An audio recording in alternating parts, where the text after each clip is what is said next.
Good day to you. I don't know what your situation is here at ESU when it comes to paying for your classes, but odds are that wherever the money is coming from, whether it's your parents or the federal government or the state government or a sports team, or whether you're paying out of pocket, so it's your employer, in other words, or whether you have a benefactor who's paying for your tuition here. I don't know what your situation is, but odds are that in some ways, whoever is paying for it has an influence on the classes that you're taking, or the major that you're majoring in, or the minor that you're minoring in, or the clubs that you join, or the times of day that you take classes. Of course, I'm not saying that's true for everybody, and I'm not saying that it's true across the board with all of those examples, but what I'm pointing out is when you look at how things are paid for, often the influence is coming from the person who's doing the paying. And that's certainly the case with media. And that's why we have a whole chapter that's on financing of media. That's what we're taking on today, chapter 7 in the book.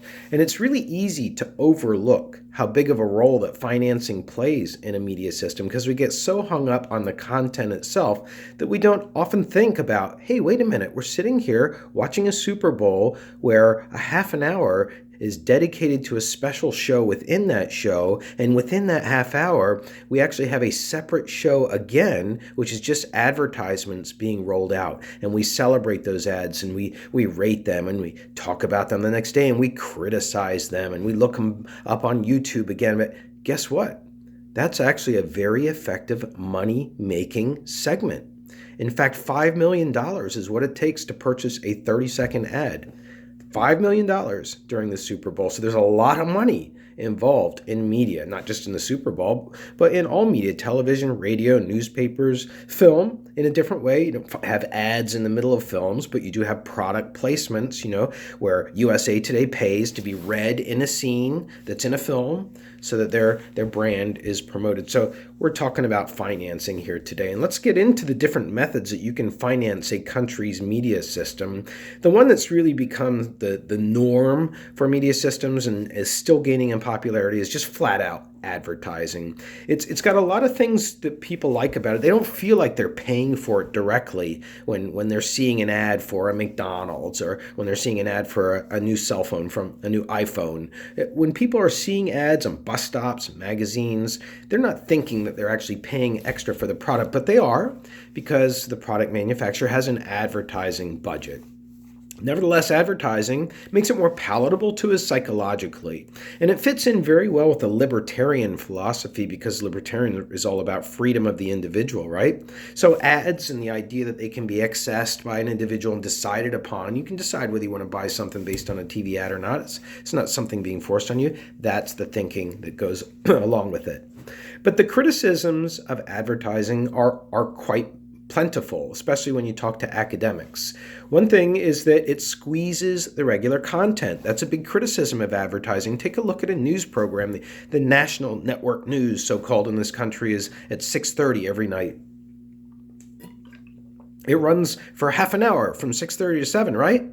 No, it doesn't. It runs for 22 minutes because 18 minutes is going to be advertising. So 22 minutes means that 18 minutes gets eliminated. Now you have to squeeze people's quotes. Now you have to eliminate stories that don't have mass appeal. Now you have to take out bits and pieces that are just filler. They're not really they would add detail, but they're not necessary to tell the story. That's what happens in one thing with advertising. Also, advertising exploits children. Except where you have laws like in Sweden, where children are not allowed to be in the ads or have ads targeted at children.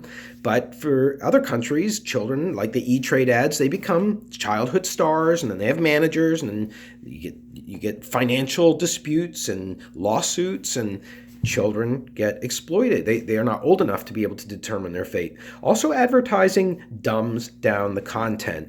It takes content and says we can't make it too risky. We can't make it too elitist. We can't make it too anti-minority. We can't make it too educational. We can't make it too et cetera, et cetera, et cetera. So what happens is it gets stripped down, the ad, and comes out in a very basic form where very simple plots are played out, two people making jokes. The Geico ads, I would say, are in this category. Very popular kind of ads, but they're not very complex. And that's because they don't want to lose part of the audience. So advertising dumbs down the content.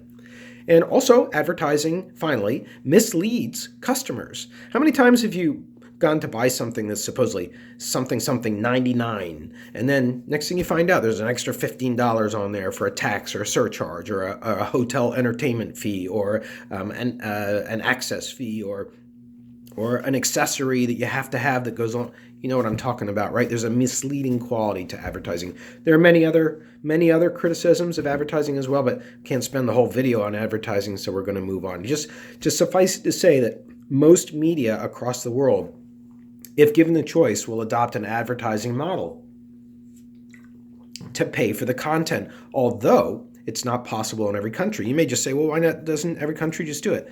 Some countries don't have disposable income because there's so much poverty for people to spend on products. So advertising does no good. You go after a tribe in Ghana, Africa, that's living in a small village and sharing water that's running from a common stream, and advertisement is not going to do anything in that environment. So advertising doesn't work everywhere automatically. Now let's move on to the next method of financing. It is licensing. This is a new method of financing for many of you. You won't probably have heard of it before this. It's similar to having a dog license or a car license. You want the privilege to be able to use this and take it out into public life, then you have to pay a license. So specifically, the TV or radio license, as it is known in Britain, Sweden, France, and Ghana, the license fee is paid when you buy a TV set. You buy a TV set at the equivalent of a Radio Shack or a Walmart in Britain, and then you go to the post office and you register that you bought this TV set. They already have you in their database, and you pay a fee. That fee, roughly $500, $600, $400, depends on the exchange rate, how you convert it to US dollars, is money that is collected by an agency that is affiliated with but not responsible to the government. That government-affiliated agency then turns around and funds what is known as the BBC World Service, the British Broadcasting Corporation World Service, which runs no advertisements. Its money comes entirely from that license fee, so it's freed up. It's freed up from having to do things like dumbing down the audience or cater to commercial sponsors' wishes and desires in the content. And it can do things that are really in-depth. Like I've seen a documentary on the BBC where they followed Alexander the Great. Alexander the Great conquered the known world. He was the student of Aristotle, and he went all across the Mediterranean by foot, all the way from England all the way to Egypt. And he conquered all of the countries along the way. And the BBC did a documentary. In order to do that, they actually paid for the production of an actor walking from Britain all the way to Egypt. That blows my mind when I think about the budget for that. Well, budget was not necessarily an issue. License fees were paying for this content, and as a result, can you imagine how good that documentary was? It was incredible. So licensing has an advantage there, but it also has a disadvantage. Many people feel, why should I pay for BBC programming when I don't watch it? I mean, that's not my choice, right? That's stifling my choice. So it's criticized for that. And also license fees are criticized for being oppressive, for being like Big Brotherish. You know, they actually have vans in England that go out into neighborhoods with little radio receivers, and they try to pick up radio frequencies which are used by televisions, so effectively TV frequencies, and they try to figure out if that house has paid the license fee. And then they'll go and they'll find the house, F-I-N-E, the house. So that's licensing. Very unusual, but it really opens up. If you haven't experienced this, I'd like to ask you to trust me on this. It really opens up a way of creating content that is very stimulating and challenging. We're going to be looking at that kind of content in this class, watching a British TV show produced by the license fee, and you'll see there are a lot of differences. Next up as a method of financing is government appropriation. This is where the government, through the legislative process or through some executive process, says we are going to allocate X amount of dollars to this media property, this media organization.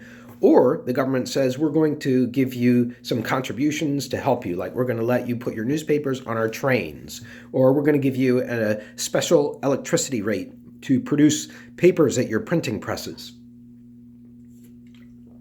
In the case of Canada, they just flat out say we're going to allocate this much money to the Canadian Broadcasting Corporation. The government just sets that amount of money aside. In the case of Mexico, they take money from the oil that they sell, oil profits, and they put it into their public broadcasting. Here in the U.S., the government gives it to a corporate a public corporation, the CPB, Corporation for Public Broadcasting, which then allows TV stations and radio stations to apply for grants to get the money. And that's the PBS stations and the NPR stations, National Public Radio and Public Broadcasting System. This is, criticized because it says, for several reasons, government appropriation, one of which is that, hey, if the government's given the money, the government just has that much more opportunity to control the content. Then we're going to have an authoritative media system where the government is controlling content, so that's not a good thing. Another criticism of government appropriations is it's really hard to get, especially when your government is in lean times or in tax-cutting times. The idea of government paying for things in some societies, and ours is certainly the case also, it's a constant struggle for organizations to allow that process to happen. And also, the revenue swings of the government are going to be in line with the revenue swings of the economy as well. So if the economy is doing very badly, okay, the government appropriation is going to be weakened, and therefore media content will have less revenue stream. But if the government is doing very well, tax collections are high, the opposite is going to take place. All right, next up, we go to a method of financing which has certainly gained in popularity and is also something that we widely accept here in the United States. It's user fees. This is the idea that you pay for media content per use. I was sitting in a room yesterday with a technician here from ESU, and he was showing me the Sling software. The Sling software on your phone or your laptop or your tablet where you can watch television.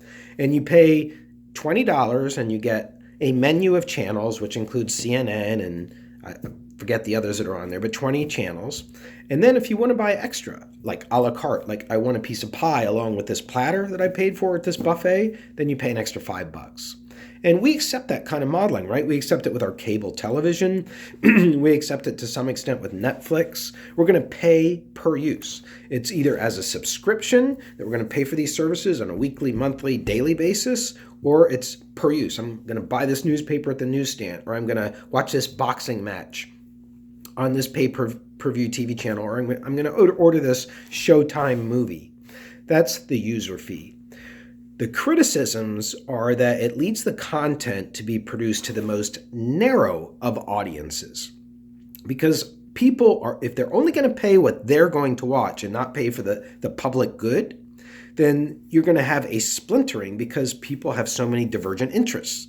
And to get somebody who, two people interested in baseball, okay, that's an interest, but finding two people who have the same interest in the same team, Phillies, Mets, okay, now we got a split in interest. Then we have Mets, old Mets, new Mets, we got another split in interest. So audiences get splintered when you have a user fee situation. Now let's go on to the last one that I want to talk about as a method of financing, and it's the donation method.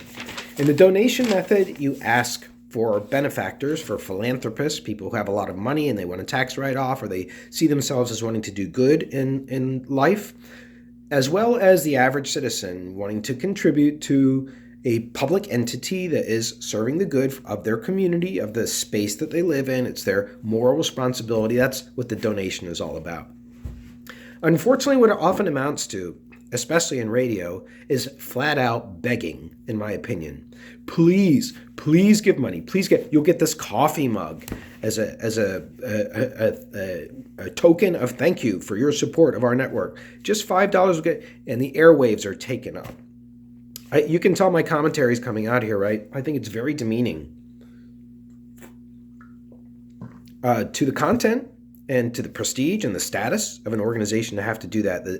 Now, it's a different situation, in my opinion, if you just have a private donator that just decides, I'm going to write a check, and this is going to be my scholarship that I'm providing, or my stipend that I'm providing. That's a different situation.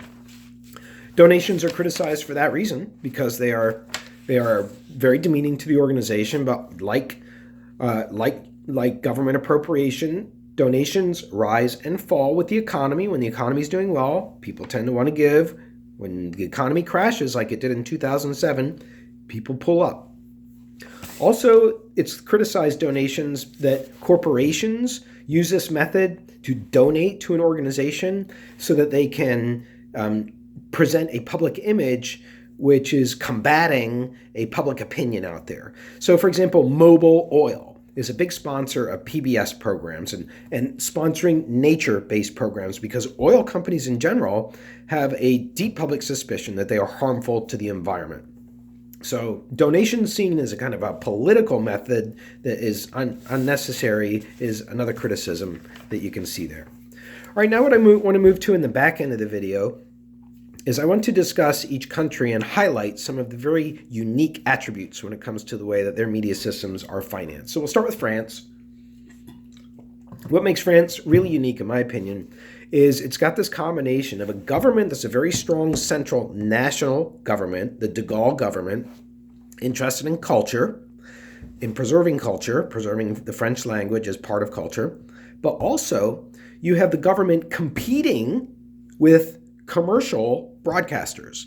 So you have a government TV station, government radio stations, and you have commercial radio stations, commercial TV stations, and they're running ads. The government station is running ads. In fact, by law, the French media have to, if they're public media, they have to raise 50% of their revenue from advertising and 50% from the government. It's even in law, this equality of competition between the two. And that's because the idea, the thinking is that government should be trying to drive innovation, trying to push the envelope and get commercial broadcasters not to be risk aversive, which they will be, because broadcasters just want to follow a pattern. They don't want to take chances. That's why you have so many spin-off shows from American Idol, for example, The Voice, for example, and so on. Risk aversive commercial media are. So it's an interesting kind of thinking. We don't have that in this country. Now let's go to Sweden. Sweden has a couple interesting things. Oh, one more thing about France, sorry. Subsidies in France, which is a form of government appropriation, are given to newspapers, to small circulation newspapers, to promote political pluralism. Something that we also learned about for radio when we discussed regulation. Political pluralism, making sure that there are many voices represented in France, even if we have to subsidize minority voices because they can't make money, because they can't sell enough advertising. It doesn't matter. Those voices need to be heard because France never wants to go back to the World War II occupation that it underwent, where people thought that they were blindsided to a monolithic way of thinking, which is to say Nazi Germany's Nazism. All right, on to Sweden now. So Sweden, this is really interesting to me, and that is that the state, the government, also using a subsidy, subsidizes the second biggest newspaper in each of the major markets. Second biggest newspaper. So that's to make sure that the one in second place has enough resources to go head to head with the first one. But what that actually means is sometimes you will have a socialist government in Sweden, which is often the case, and they are actually providing money to an opposition newspaper, a conservative newspaper, because it's in second place. And it just shows you, I think, speaks volumes to the Swedes and their ability to follow the rule of the law, even though it's actually working against that political party. Also, the license fee in Sweden is used to fund 2 public TV channels when there is only 1 commercial TV channel. So just think about that. Of all the offerings, and as far as broadcast TV channels, terrestrial TV channels going over the airwaves, there are only 3 national ones. 2 of them are public without commercials. 1 of them is a commercial channel. And the reason for that is because the Swedes don't want to have too much of an intrusion from commercialism into the media system. We'll get more into that later. The Swedes are very, very particular about this. They don't like the intrusion of commercialism. That's why, just to say something quickly, you're not allowed to have any advertising or vendors on any beach in Sweden. All around the country, the coastline is to remain free from any of that. No New Jersey boardwalk, no flashing lights, no candy wrappers, no soda cans, just natural coastline. Sweden's like that. And you can see that here in terms of insisting that public TV is going to have a stronger number of 2 versus 1 in their TV lineup, funded by the license fee that people pay. Now over to the UK. The UK advertising exclusively funds newspapers, and newspapers do not get their money from anywhere else, and that's one of the reasons that you have the red tops, also known as the tabloids, red top because of the red banner that runs across all of the tabloid-style newspapers in England. I'll show you one later when we get to content. So these newspapers are screaming headlines with paparazzi photos of stars taken in naked poses across Caribbean islands. It's about football coaches getting really drunk. It's about politicians having to stand down and save face. It's really, really exaggerated stuff in these newspapers, in part because advertising is driving that, is trying to get people to make that purchase by seeing the headlines, and those headlines screaming something really outrageous. In the UK, the license fee funds the BBC. We've already mentioned that. And also, there is advertising television. There's 3 TV channels out of 5 altogether. 2 are BBC, 3 are advertising-based TV channels. Similar to Sweden, but just a slight difference in terms of public versus commercial there.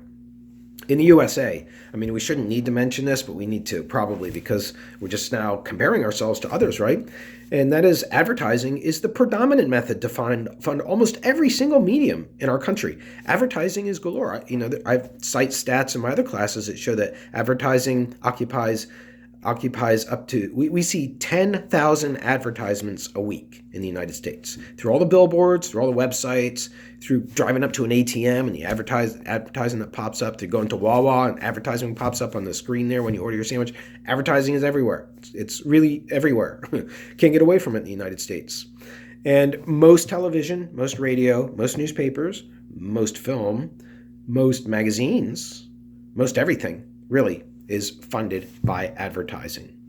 And so constantly our content is occupied by advertising. I mean, you don't need me to tell you that, right? You know what it's like when you get in the car and put your radio on.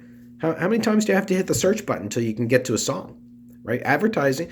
You open a magazine, especially a female magazine, page 1, 2, 3, 4, page 20, and you're still on ads. And then there's the table of contents on page 21. Advertising is all over the United States. Moving on to Mexico now. Mexico has something very unique. It's kind of a sneaky way of the government still influencing Mexican media, and it's in the newspaper world, and it's called the government insert. And what it is the government rents out an entire page of space in a very important newspaper that's covering the whole state of Sinaloa, or the state of Mexico. There is a state of Mexico, or the state of Chihuahua.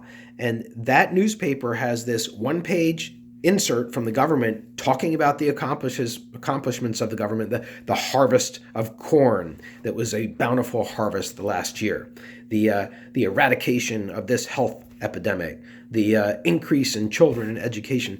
So what happens is the newspaper relies on that year-long guaranteed income from the government and is reluctant to therefore criticize the government because you don't want to cut off this funding that you have. So it's not like an overt bribery, but in essence, that's what's happening there. In Mexico, you have no national public television network. Kind of interesting. Mexico, big country, doesn't have an NPR or PBS. It has it at the state level. Each state has a public broadcaster. And as I mentioned, Mexico does allocation from the oil fields. There's a lot of oil in Mexico though it's not refined oil, it's very, very crude oil. Now, moving on to China. China is such a fascinating country when it comes to financing. It really is. It's like the Chinese are the best capitalists in the modern age. And I know that sounds strange, right? But the Chinese have really found a way within their communist system to have capitalism operating, and it's occurring in media as well. So newspapers are funded by advertising, but the communist newspapers receive subsidies. And in fact, you can see in the book, they have those so-called viewing frames where out in public somewhere on a public building, a government building, you'll have this giant metal frame. There's a photo in the book, and the government's communist newspapers will all be laid out every single day. So the poor person on their bicycle, a poor person walking by, a poor person just idle, can go read what the government would like you to know. And it's very positive stuff that's going on. Also, you have party newspapers in big cities, and those party newspapers are communist party newspapers. There are many of them. So some of them are more local, some of them are regional, and the government is providing all of this. And a lot of times, bribery is an issue. In China, bribery is used by companies to get favorable coverage in the newspapers. It's accepted. It's a kind of, look the other way. Looks like I went out of focus here a little bit. It's a look the other way kind of situation in China where Yeah, we're going to pay you, and we want you to take our latest brand of this shoe, or latest brand of this electronic, or latest brand of this household appliance, and we want you to do a favorable story on it. We want you to talk it up. That happens in China.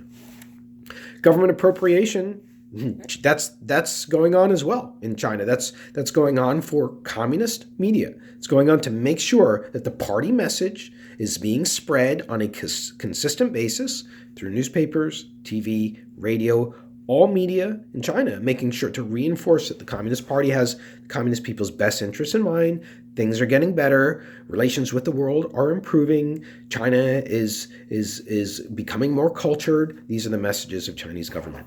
Now on to Ghana. Ghana, you have ads and sales that are used to fund state newspapers. So you actually have state newspapers. Yeah, that's the first time we've talked about that. I mean, actually, the newspapers in China can be called state newspapers, but we don't think of them that way. It's more about a party. In Ghana, it's about the state. It's about government. And that is because, to go back to the developing philosophy, without government, sometimes media can't operate in poor countries. And without media, government can't operate. So there are state newspapers to make sure that people can read about weather, can read about vaccinations that are becoming available, can read about where new housing might be developed in the future. So state-run newspapers.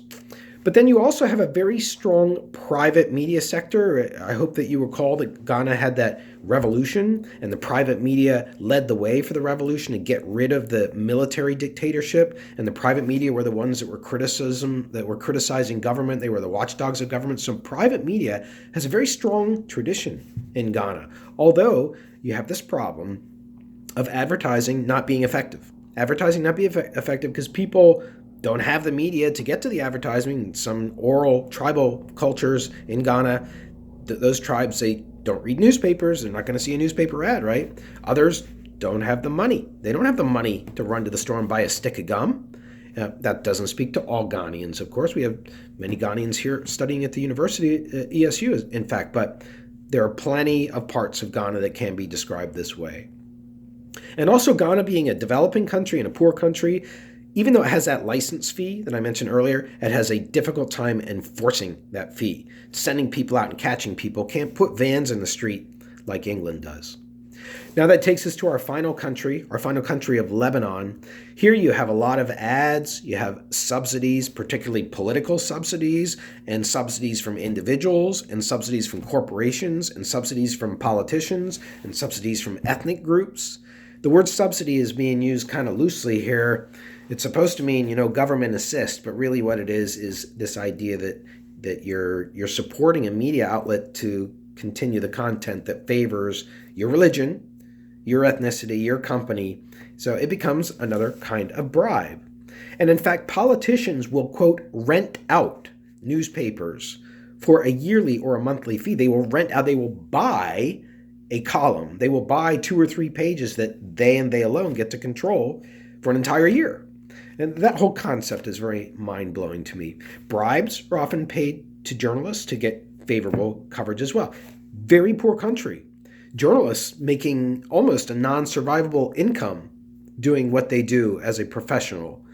And just rampant poverty, not everywhere, of course, in the context of a country that's had really violent clashes with surrounding ethnicities, surrounding countries, in a civil war inside itself. Lebanon, 15-year civil war. And being a tiny country that can be stepped on, and being a tiny country that has been stepped on, when people have explored that part of the world, you've had to go through Lebanon to get to the Far East. So there's still a lot of fractured financing in Lebanon, a lot of favorable financing, a lot of splintered accessing of media content, people just listening to the Muslim radio station, just listening to the Christian radio station.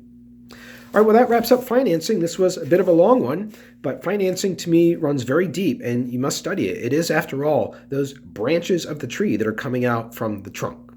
I hope that you have a great day.